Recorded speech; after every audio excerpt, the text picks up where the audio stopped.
नमस्कार दोस्तों, आपका प्यारा मित्र ओम जितेंद्र सिंह तोमर एक बार फिर से आपके लिए लेकर आया एक नई व शानदार कहानी। यह दिल्ली है मेरी जान भाग एक मेरी 25 स्वलिखित कहानियों का एक शानदार संग्रह है और संग्रह की 24वीं कड़ी में मैं आपको सुनाने जा रहा हूँ अपनी 24वीं कहानी। यह दिल्ली है मेरी जान कहानी नंबर 24, बिहारी जी की कोर्ट में पेशी। वृंदावन में एक ही गरीब ब्राह्मण रहता था। वह पूरे दिन ठाकुर जी का नाम जपता रहता था। उसके पास जितना भी धन आता उसी धन से रूखा सूखा जो मिलता उसे भगवान की मर्जी समझकर खुशी खुशी जीवन व्यतीत कर रहा था। गरीब आदमी की ज़रूरतें कब पूरी होती हैं? एक बार उसे कुछ पैसों की ज़रूरत पड़ी तो वह पैसे लेने के लिए एक साहूकार के पास जा पहुंचा। वह बोला, साहूकार जी, मुझे कुछ पैसों की ज़रूरत आन पड़ी है, कृपा करके मुझे दे देंगे तो मैं हर माह थोड़ा थोड़ा देकर आपका पैसा चुका दूंगा। साहूकार ने पैसे देते हुए कहा, ठीक है, पैसे जल्दी ही लौटाने होंगे, नहीं तो कोर्ट में केस कर दूंगा। क्यों नहीं साहूकार जी, हर महीने आपको थोड़े थोड़े पैसे भिजवाता रहूँगा या मैं खुद पहुँचा दूँगा। उसकी बात मानकर ब्राह्मण पैसे लेकर घर आ गया। वह ब्राह्मण हर महीने किस्त के हिसाब से साहूकार के पैसे लौटा रहा था। आखिरी किस्त के थोड़े दिन से पहले साहूकार ने पैसे न लौटाने का कोर्ट का समन पत्र उस ब्राह्मण के घर भिजवा दिया। उस समय पत्र में लिखा हुआ था कि उसने जो पैसे साहूकार से उधार लिया था वह समय पर नहीं लौटा है, इसलिए पूरी रकम ब्याज सहित कोर्ट में जज साहब के सामने वापस करें। समन पत्र देखकर ब्राह्मण बहुत परेशान हो गया। उसकी भूख जाती रही। सीधा साहूकार के पास गया और उसने साहूकार से अपना दावा वापस लेने के लिए बहुत विनती की, लेकिन साहूकार अपने दावे से टस से मस नहीं हुआ। कोर्ट में जाकर भी ब्राह्मण ने जज से यही बोला, जज साहब, मैंने आखिरी किस्त के अलावा सभी किस्त दे दी हैं, यह साहूकार झूठ बोल रहा है। यह सब सुनकर जज साहब ने ब्राह्मण से पूछा, कोई गवाह है जिसके सामने तुमने साहूकार को धन लौटाया है? थोड़ी देर रुक और सोचकर ब्राह्मण ने कहा, वृंदावन के बाके बिहारी ही मेरे लौटाने के साक्षी हैं, वही मेरी गवाही देंगे। क्या तुमने सभी पैसे उसके सामने दिए? जज साहब ने ब्राह्मण से पूछा। जी जज साहब, मैं जब भी किस्त देने जाता था तो पूरा हिसाब बाके बिहारी के सामने रख कर करता, उनके सिवा और कोई वहाँ नहीं होता था, बस एक वे ही हैं जो मेरी गवाही दे सकते हैं। ठीक है, उसका नाम व पता लिखवा दो ताकि उसे कोर्ट का समन भिजवाया जा सके। ब्राह्मण ने बताया। आखिर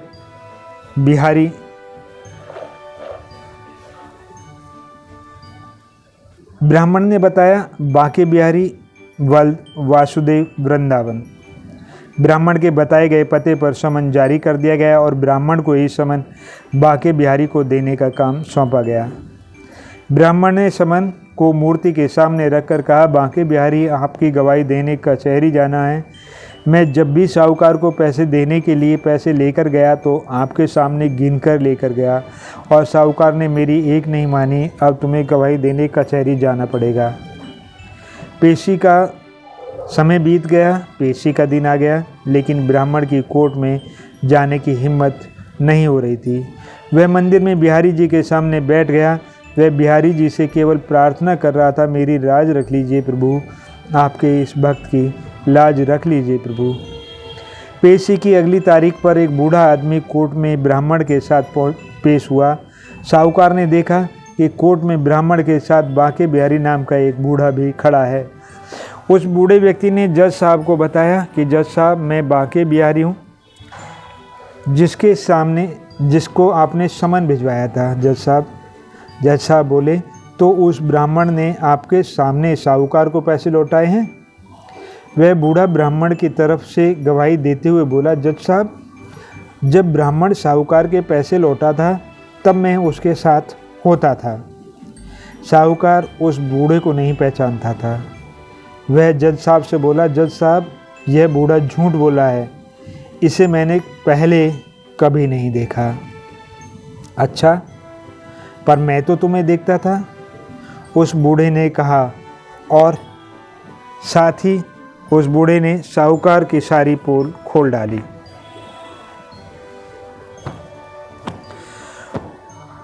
उसने यह भी बता दिया कि कब कब ब्राह्मण ने साहूकार को रकम वापस की थी। उसने कहा, साहूकार ने जिस खाते में यह रकम दर्ज की वह अलमारी के ऊपर रखा है। ब्राह्मण निर्दोष है, मैं उसे अच्छी प्रकार जानता हूँ। वह बहुत ईमानदार है। उसकी ईमानदारी तो देखो कि वह अभी भी आखिरी किस्त साहूकार को देने के लिए अपने साथ लेकर घूम रहा है।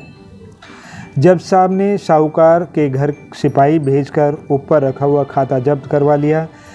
जब जज ने सेठ का बही खाता देखा तो गवाही सच निकली, रकम दर्ज थी और नाम फर्जी डाला गया था। इस पर जज साहब ने कहा, ब्राह्मण बेकसूर है और इनाम के रूप में अंतिम किस्त ब्राह्मण को दी जाती है और इस साहूकार को 6 महीने की जेल की सज़ा दी जाती है। इस प्रकार जज साहब ने साहूकार को जेल में डालने का आदेश दे दिया। लेकिन उधर ब्राह्मण ने सोचा कि अदालत का आदेश का उल्लंघन करना उचित नहीं है। वह अदालत जा पहुंचा। जब वह अदालत पहुंचा तो उसने देखा कि सिपाही साहूकार को पकड़कर ले जा रहे हैं। ब्राह्मण को देखकर साहूकार उसके पैरों में पड़ गया, बोला, मुझे माफ़ कर दो, मुझे कैद घर जाने से बचा लो। ब्राह्मण ने सिपाहियों से साहूकार को छोड़ने की विनती की, लेकिन सिपाहियों ने उसको छोड़ने से मना कर दिया। ब्राह्मण की जिद के सामने सिपाहियों को झुकना पड़ा और वे साहूकार को लेकर पुनः जज के सामने पहुंच गए। जज ने ब्राह्मण से कहा कि जब अभी अभी मैंने आपके सामने इस साहूकार को जेल में डालने का आदेश दिया तो आपने साहूकार को छोड़ने के लिए एक बार भी नहीं कहा, परंतु अब इसे छोड़ने के लिए क्यों कह रहे हैं? ब्राह्मण को जज साहब की बात समझ नहीं आई। साहब, मैं तो अभी अभी घर से आ रहा हूँ, मैं आपके सामने कैसे आ सकता हूँ? ब्राह्मण ने हाथ जोड़कर कहा। जज के मन में उथल पुथल मच गई। उसने ब्राह्मण से पूछा, वो बूढ़ा आदमी कौन था? कौन बूढ़ा आदमी जज साहब? जो तुम्हारे साथ मेरे सामने गवाही में खड़ा था, जज साहब ने ब्राह्मण से कहा। जज साहब, मैं आपसे झूठ क्यों बोलूँगा? मेरी बात का विश्वास कीजिए, मैं सीधा घर से ही आ रहा हूँ और सच में मेरे साथ कोई ब्राह्मण नहीं था। ओह, मैं समझ गया। मुझे माफ़ करना मेरे बाके बिहारी, मेरे कारण तुझे कोर्ट में पेश होना पड़ा। ब्राह्मण जमीन पर घुटनों के बल बैठ गया, रोने लगा। मेरे बिहारी जी मेरे लिए गवाही देने के लिए कोर्ट में आए, कोर्ट में मुलजिम की तरह पेश हुए। धिक्कार है मेरे जीवन पर, इससे तो अच्छा मैं जेल ही चला गया होता। मेरे कुछ समझ में नहीं आया, साफ साफ बताओ बात क्या है? जज ने ब्राह्मण से कहा। ब्राह्मण बोला, जज साहब, वह और कोई नहीं, वह तो मेरा ठाकुर था जो भक्त की दुविधा देख नहीं सका और भरोसे की लाज बचाने आपके सामने मुलजिम की तरह पेश हुआ।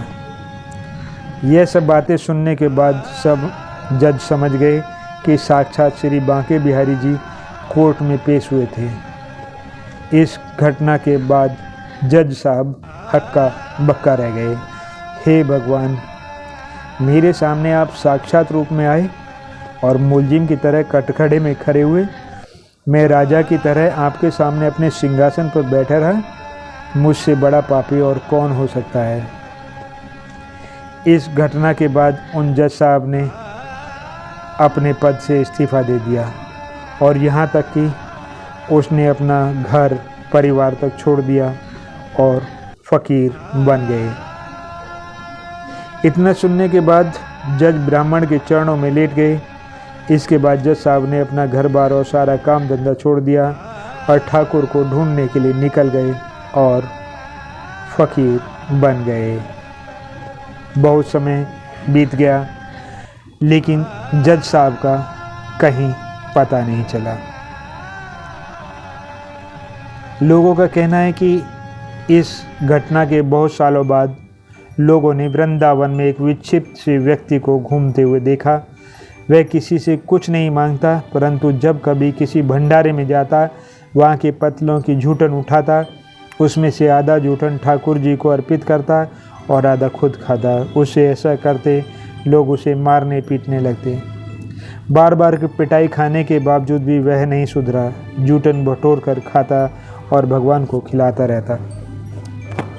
उससे परेशान लोगों ने भंडारे में अपनी पतलों में जूठन छोड़ना बंद कर दिया ताकि यह पागल ठाकुर जी को जूठन का भोग न लगा सके।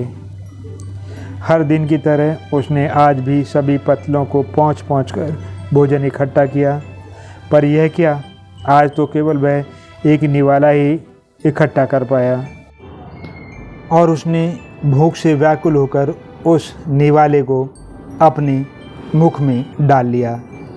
पेट की आग के आगे आज पहली बार वह ठाकुर को खिलाना तो भूल ही गया, लेकिन जैसे ही उसे इस बात का ख्याल आया तो उसने बिना भोग लगाए ही वो निवाला मुख में रखा है, तो उसने वो निवाला गले के अंदर ही रोक लिया। अगर मैं पहले खा लूँगा तो ठाकुर का अपमान हो जाएगा, अगर थूका तो अन्न का अपमान होगा। अब वो निवाला मुंह के अंदर लेकर ठाकुर के चरणों का ध्यान लगाकर बैठ गया। तभी अचानक से एक सुंदर से बालक के रूप में एक बाल गोपाल पागल व्यक्ति के पास आया और बोला, क्यों रे मेरे प्यारे, आज मेरा भोजन कहाँ है? ये सुनकर जज की आंखों में आंसू भर आए और वे मन ही मन बोल रहे थे, ठाकुर जी बड़ी गलती हो गई, मुझे माफ़ करो। ठाकुर जी तो मुस्कुराते हुए बोले, आज तक तो तूने मुझे लोगों का झूठा खिलाया है मेरे प्यारे, आज अपना ही झूठा खिला दे। पागल की आंखों से अश्रु रुकने का नाम नहीं ले रहे थे। रोते रोते वे बाल गोपाल के चरणों में गिर पड़े और फिर कभी नहीं उठे। उसने वहीं पर प्राण त्याग दिए। जानते हो यह पागल कौन था? यह पागल बाबा लीलानंद ठाकुर नाम के जज थे। जब जज को पता लगा कि उसके सामने साक्षात श्री बांके बिहारी कोर्ट में पेश हुए तो वो सब कुछ छोड़ बांके बिहारी को ढूंढने लग गए और इस बात से उन्हें पागल सा कर दिया। उन्होंने बिहारी जी के लिए अपना सब कुछ छोड़ दिया। आज भी उन जज को समर्पित पागल बाबा नाम का विशाल मंदिर वृंदावन में स्थित है, लेकिन ये चमत्कारिक मंदिर है। कहा जाता है कि यहाँ से कोई भी भक्त खाली हाथ नहीं जाता। यहाँ भक्तों की सभी मनोकामनाएं पागल बाबा और बांके बिहारी ज़रूर सुनते हैं। बस यही थी आज की कहानी। लेखक आपका प्यारा मित्र ओम जितेंद्र सिंह तोमर। यदि आपको हमारी प्रस्तुति अच्छी लगी तो कृपया हमारे चैनल को सब्सक्राइब तथा लाइक करें तथा अपने दोस्तों में शेयर करें ताकि वे भी हमारी इस कहानी से अवगत हो सकें और हमें उनके विचार प्राप्त हो सकें।